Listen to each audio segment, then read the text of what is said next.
모르겠지만 어느 목사님 그래도 우리 합동 측에는 십자가도 없다 이러더라고요. 교회 안에. 모르겠어요. 근데 여러분, 우리는 지금 십자가를 걸어놨어요. 그럼 저거 지금 당장 끌어내야 되지 않겠느냐. 여러분, 이 십자가라고 하는 게 경배의 대상으로 걸어놓은 게 아니고 십자가 하나의 상징이 있죠. 상징입니다. 만약에 여러분 여기 와서 경배를 한다면, 여기 와서 절한다고 한다면, 섬기려고 한다면 당장 끌어내려야 되죠. 그러나 이 십자가는 우리에게 하나의 상징입니다. 그리고 이제 종교 기획자들이 말합니다. 말씀을 회복하자. 하나님 말씀으로 돌아가자. 그래서 여러분, 성경을 번역할 때 모국어로 번역을 했습니다. 독일 사람들은 독일어로 번역을 한 거죠. 그러니까 일반 평신도들이 성경을 읽기 시작을 합니다. 교회 안에서 이제 하나님 말씀이 이렇게 선포가 됩니다. 예배 시간에. 그러니까 예배의 중심이 하나님 말씀이 되게 됩니다. 그리고 하나님 말씀이 잘 선포되고 증거되게 되고 그 말씀을 들을 때 성도들이 아멘으로 화답하게 되는. 자, 그래서 루터는 이렇게 말하게 됩니다. 예배 중에 가장 소중한 게 뭐냐? 하나님 말씀을 선포하는 거다. 하나님 말씀을 전하는 거다. 예배 시간에 그것만큼 소중한 일이 없다. 그래서 여러분, 우리 하나님의 교회 안에서 예배 시간에 하나님 말씀이 선포가 된다는 것, 하나님이 말씀이 전파가 된다는 게 정말 귀한 일이죠. 근데 1521년이었습니다. 4월 17일. 이때 말틴 루터가 찰스 5세라고 하는 황제 앞에 서게 됩니다. 그때 그가 이렇게 말틴 루터에게 명하게 됩니다. 근데 표정을 보니까는 굉장히 살벌한 그런 표정입니다. 그리고 이제 말틴 루터를 노려보면서 이런 이야기를 하게 됩니다. 자, 지금까지 네가 쓴 책이 있는데 그 모든 책을 갖다 불사르도록 해라. 만일에 그렇지 않으면 내 몸이 불사르질 거라고. 네가 불태워지기를 원하느냐 아니면 너의 책이 불태워지기를 원하느냐. 둘 중에 하나 선택하라는 거지요. 자, 그럴 때 루터는 아무 대답도 못합니다. 그리고는 이렇게 얘기하게 됩니다. 내가 지금까지 많은 책을 썼는데 거기 보면 그 책의 모든 내용들이 교황을 갖다가 모욕하는 그런 내용들이 가득히 채워져 있고 교황을 또 욕하는 그런 내용들로 가득히 채워져 있는데 이 책을 가지고 이런 책을 가지고 어떻게 내가 무사할 줄 알았느냐. 빨리 대답해라. 어떻게 할 거냐고. 이때 그는 입을 열어서 이렇게 대답을 하게 됩니다. 저에게 하루만 좀 기회를 주세요. 하루 있다가 제가 답변을 드리겠습니다. 하루라고 하는 기회를 얻게 됩니다. 루터가 집에 돌아왔습니다. 뭘 했을까요? 하나님께 엎드려 기도를 드립니다. 밤새껏 하나님 앞에 기도를 드립니다. 그리고 거기에서 하나님 앞에 기도하면서 새벽까지 이렇게 기도하다가 새벽에 응답을 얻게 됩니다. 그리고 그는 조용히 펜을 들어서 글을 기록하기 시작을 합니다. 그게 뭐냐면 여러분, 그 유명한 찬송인 내주는 강한 성이여 방패와 병기 되시니 하는 찬송을 갖다가 작실하게 됩니다. 그리고 거기다 곡을 붙였어요. 그리고 찬송하면서 담대히 찰스 5세 황제가 있는 곳에 다가가게 됩니다. 그리고 그 앞에 가서 이제 재판을 받게 됩니다. 그는 마음이 담대해졌습니다. 그리고 그가 다그치게 됩니다. 자, 어떤 결정을 내렸느냐? 밤새 무슨 생각을 했느냐? 자, 너의 책을 불사르겠냐? 아니면 내 몸이 불사라지겠느냐? 그때 말하게 되죠. 저는 저의 책이 한 권도 잘못됐다고 생각하지 않습니다. 만일에 제 주장이 잘못되고 제 책 내용이 잘못됐다고 한다면 하나님 말씀인 성경을 통해서 지적해달라고, 고쳐달라고. 그럼 제가 과감하게 그 책을 불사르겠노라고. 중요한 것은 여러분, 이 사람이 이렇게 담대했던 것, 하나님 말씀인 성경을 믿었기 때문에 그렇습니다. 성경 안에서 해답을 얻고 성경대로 문제를 해결하는 사람은 어떤 상황 속에서 떳떳할 수가 있을 뿐만 아니라 하나님께서 그의 생명을 지켜주시고 보호해 주셨더라는 거지요. 여러분, 다시 한번 생각해 보시기 바랍니다. 믿음의 사람은 오직 하나님 말씀인 성경대로 살아가는 그런 복된 심령 될 수 있기를 주의 이름으로 부탁을 드립니다. 두 번째는 오직 은혜를 말하는데 카톨릭에서 주장하는 건 바로 이행특구입니다. 행함으로 구원을 받게 된다. 그래서 공덕 축적설을 갖다 주장을 하게 됩니다. 근데 여러분, 루터는 그렇지 않습니다. 이행특구가 아니라 이신특구다. 의롭게 되어지는 길은 바로 믿음을 통해서 의롭게 되는 거예요. 사람의 행함이라고 하는 것은 한계가 있습니다. 그렇기 때문에 절대로 행함을 통해서 내가 구원에 이를 수가 없고, 이신특구, 내가 그리스도 예수를 믿음으로 구원함에 이를 수가 있다는 사실입니다. 그래서 여러분, 이 사실을 우리가 깨닫게 될 때 이게 바로 이제 오직 은혜이죠. 우리가 구원받을 수 있는 것은 우리 힘으로 되는 게 아니고 하나님의 은총으로 오직 은혜로 주어지게 된다. 은혜라고 하는 게 뭘까요? 죄인에게 값없이 주어지는, 그리스도 예수 안에서 죄인에게 값없이 주어지는 하나님의 은총, 이걸 가리켜서 은혜라고 그럽니다. 여러분, 은혜를 누리며 살아가시길 바랍니다. 우리 사람은 죄인입니다. 모든 사람은 죄인입니다. 죄의 삭은 사망입니다. 근데 우리를 보면 얼마나 죄를 지냐면 1만 달란트 빚진 자와 같아요. 한 달란트라는 게 엄청나죠. 근데 한 달란트 정도가 아니라 1만 달란트 빚졌으니까 누구든 갚을 길이 없습니다. 인간의 행함으로 불가능한 일입니다. 자, 이런 엄청난 빚을 갖다 지고 살아가는 그런 존재인 우리인데, 우리 예수님께서 우리 죄를 위해서 대속의 죽음을 죽으셨습니다. 그걸 뭐라고 합니까? 이걸 가리켜서 은혜라고 그래요.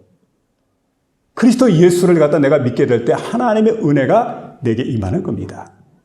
그리고 그 대속의 죽음을 죽으신 그리스도 예수의 십자가 보혈로 내가 용서받고, 그리고 하나님의 자녀가 되는 놀라운 역사가 일어난다는 사실입니다. 그래서 아무리 봐도 여러분, 예수님께서 십자가 달려 죽으심으로 나를 죄악에서 건져 구원해 주셨는데, 우리가 예수 그리스도를 믿어서 죄사함 받는 것도, 영생을 소유한 것도, 하나님의 자녀가 되는 것도, 내가 잘나고 내가 능력이 있고 내가 선한 일을 해서 되는 게 아니죠. 모든 게 하나님의 은혜다. 성경은 이걸 우리가 말씀해 주고 있기 때문에, 그래서 이제 루터는 말하죠. 오직 하나님의 은혜. 오직 하나님의 은혜가 아니면 우리는 구원을 받을 수 없고 하나님 나라 갈 수가 없다는 거예요. 말틴 루터가 어거스틴 수원에 있다가 어느 날 꿈을 꾸게 됩니다. 근데 시험하는 자가 나타나가지고 책을 가지고 나타났는데, 책을 딱 펼쳐 보이는데 보니까 거기에 깨알같이 작은 글자로 기록이 되는 내용이 있는데, 읽어보니까 루터가 소시적부터 지은 죄를 갖다가 낱낱이 기록을 했어요. 근데 이 책을 들고 있던 사탄이 루터에게 말합니다. 이게 사실이냐? 여러분, 루터가 입에 100개라도 할 말이 없잖아요. 자신이 지은 죄를 갖다 기록해 놓은 건데 고개를 떨구면서 맞다고? 내가 이러고도 구원받을 수 있느냐? 그 얘기를 들을 때 얼마나 낙심이 되고 좌절이 되고, 그리고 그냥 막 온몸에 힘이 쫙 빠져버립니다. 근데 그때 하늘에서 하나님의 음성이 들려오게 됩니다. 어떤 음성이냐면, 내가 그럼에도 불구하고 내 모든 죄를 씻음받았다. 바로 그와 같은 말씀이 들려오게 됩니다. 그리고 사탄에게 명하지요.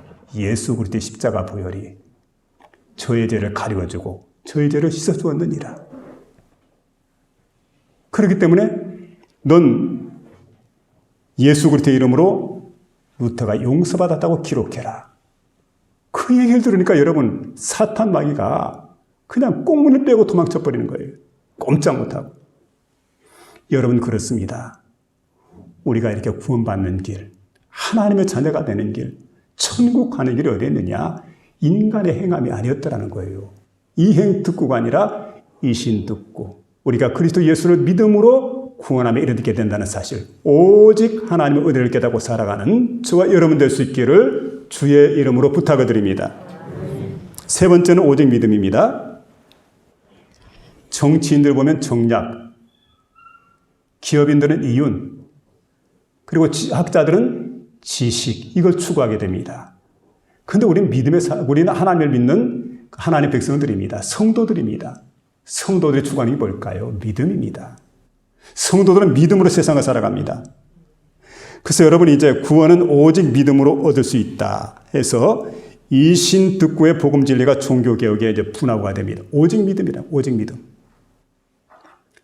1970년대에 있었던 일인데 불과 2주간 동안에 17명의 사람을 살해했던 살인마 김대도라는 사람이 있었습니다. 기억이 납니까? 근데 이 살인마 김대도라는 사람이 17명을 살해하게 되었는데 어린 시절에 부모로부터 이제 거절당하게 되고 또 주변 사람들로부터 거절당합니다. 그리고 그 마음속에 상처가 있어요. 그리고 복수심이 있습니다. 나중에 성인 돼서 이렇게 범죄할 때 보니까 사람들을 죽일 때 이유 여하를 막론하고 닥친 대로 그냥 사람들을 죽였어요. 그 죽이는 사람이 무려 17명을 갖다 살해하게 되는 끔찍한 살인마였습니다. 그는 사형언도를 받게 됐습니다. 마지막 세상을 떠나게 됩니다. 세상을 떠나면서 이제 그가 고백했던 이야기가 1975년에 이제 사형을 받게 되는데 먼저 하나님께 감사를 드립니다. 왜냐하면 이미 죽어 마땅한데 나를 불쌍히 여겨주셔서 하나님께서 예수 믿고 구원함을 얻게 해주셔서 너무나 감사를 드립니다. 그리고 이 주위에 있는 여러분 아는 사람들이죠. 여기에서 영영한 이별이 아니라 천국에서 영원한 만남을 소망합니다. 그런 고백을 해요. 또 한 가지는 목사님 그동안 은혜 많이 받았습니다. 목사님이 그를 지도했던 겁니다. 은혜 많이 받았습니다. 자, 그러고 이제 그 당대 희대의 살인마였던 철저한 밑바닥 인생이었던 그가 복음을 듣고 그리스도 예수를 영접을 했습니다. 그리고 사형 집행에 목사님이 참석을 해가지고 하나님 말씀인 성경을 펼쳐서 읽어줍니다. 그러니까 여러분 그 성경 내용이 어떤 거냐면 그 마지막 십자가에서 함께 못 박혀 죽었던 우편 강도의 고백입니다. 예수여, 당신의 나라가 임할 때 나를 기억해 주소서. 이렇게 말하게 될 때 그때 예수께서 이르시되 내가 진실로 내게 이르노니 오늘 내가 나와 함께 낙원에 있으리라. 이 말씀을 딱 읽어주게 될 때 김대도가 눈물을 흘립니다. 그리고 아멘으로 화답을 합니다. 그 찬송을 부르면서 죽음의 길을 걸어갑니다. 여러분 생각해 보세요. 죄인이었던 이 사람이 바로 회개하고 예수 믿고 구원받게 됩니다. 복음은 뭘까요? 복음은 바로 능력입니다. 복음의 능력은 바로 믿는 자에게만 주어지는 겁니다. 믿는 자에게만. 믿지 않는 자들에게는 주어질 수가 없습니다.